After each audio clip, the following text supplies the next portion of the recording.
साथियों, दीप चैनल में आप सभी का बहुत बहुत स्वागत है।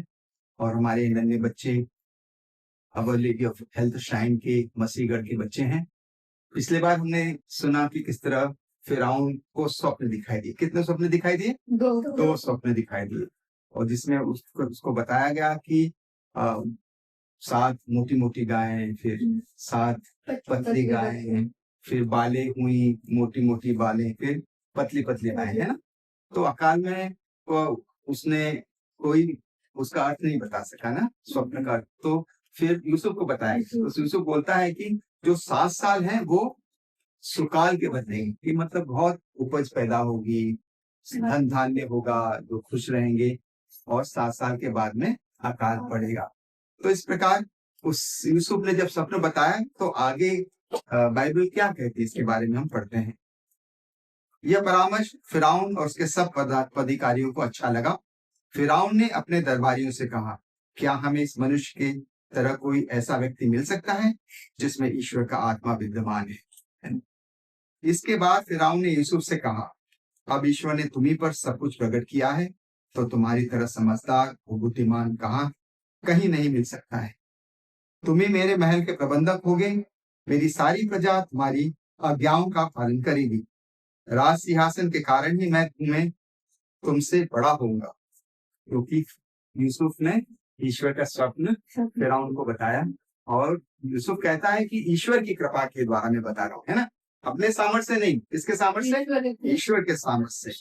तो आगे फिरौन ने यूसुफ से कहा, अब मैं तुम्हें सारे मिस्र देश का शासक नियुक्त करूंगा। फिरौन ने अपने हाथ से मुद्रा की अंगूठी उतारी और उसे यूसुफ की उंगली में पहना दी, है ना। यूसुफ को क्या पहनाया? अंगूठी पहनाई। फिर उसे सुंदर मलमल के वस्त्र पहना दिए और उसके गले में सोने की माला डाल दी। क्या की माला डाल दी? सोने की माला डाल दी। उसने उसे अपने द्वितीय रथ में बिठाकर उसके सामने घोषणा की, इनको प्रणाम करो।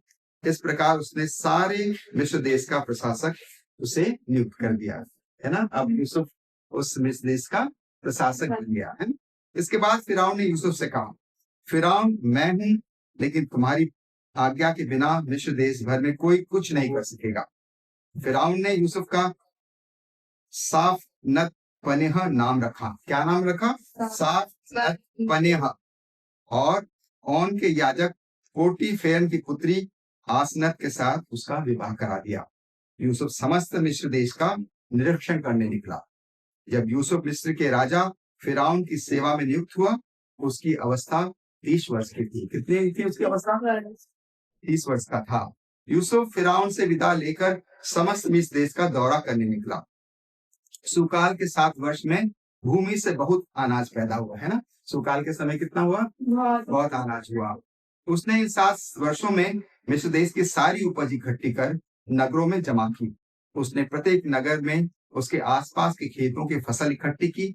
इस प्रकार यूसुफ ने समुद्र तट के रेत कणों की तरह इतना अनाज इकट्ठा कर लिया कि उसने उसका लेखा रखना छोड़ दिया, क्योंकि इसकी माप करना असंभव थी, है ना। खूब अनाज हो गया ना, तो वो उसका लेखा जोखा नहीं रख सका। यूसुफ के पुत्र, अकाल पड़ने से पहले यूसुफ के 2 पुत्र हुए। वे योन के याजक पोटीफेर की पुत्री आसनत से उत्पन्न हुए। किससे उत्पन्न हुए? आसनत से। यूसुफ ने अपने पहले पुत्र का नाम मनश्शे रखा। क्या नाम रखा? मनश्शे रखा। उसने कहा, यह इसलिए हुआ कि प्रभु की कृपा दृष्टि के कारण मैंने अपना सारा कष्ट अपने पिता का घर भुला दिया है। उसने दूसरे पुत्र का नाम इफ्राइम रखा। क्या नाम रखा? इफ्राइम। उसने कहा, यह इसलिए हुआ कि जिस देश में मुझे विपत्तियां झेलनी पड़ी, ईश्वर ने उसमें मुझे संतति प्रदान की। अकाल के 7 वर्ष, है ना। मिस्र देश में 7 वर्ष का सुकाल आया और बीत गया। इसके बाद जैसा कि यूसुफ ने कहा था, अकाल के 7 वर्ष प्रारंभ हुए, सब देशों में अकाल पड़ा। केवल मिस्र देश में खाने को मिलता था। कहाँ मिलता था? खाने को मिलता था।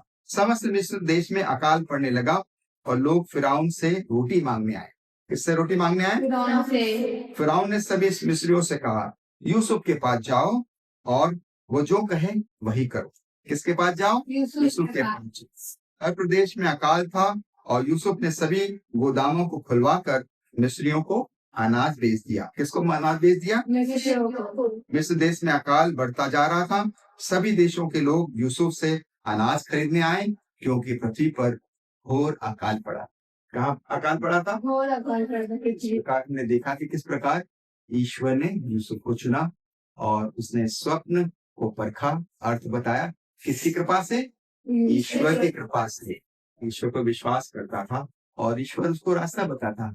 हमारी जिंदगी में भी हम विश्वास रखें और ईश्वर पर भरोसा रखें, ईमानदारी से, समर्पण से, अपने काम के प्रति, अपने रिश्तों के प्रति, अपने अध्ययन के प्रति सब तरह ईमानदारी बताएं और ईश्वर का धन्यवाद करें। ताली बजा के ईश्वर का धन्यवाद करें।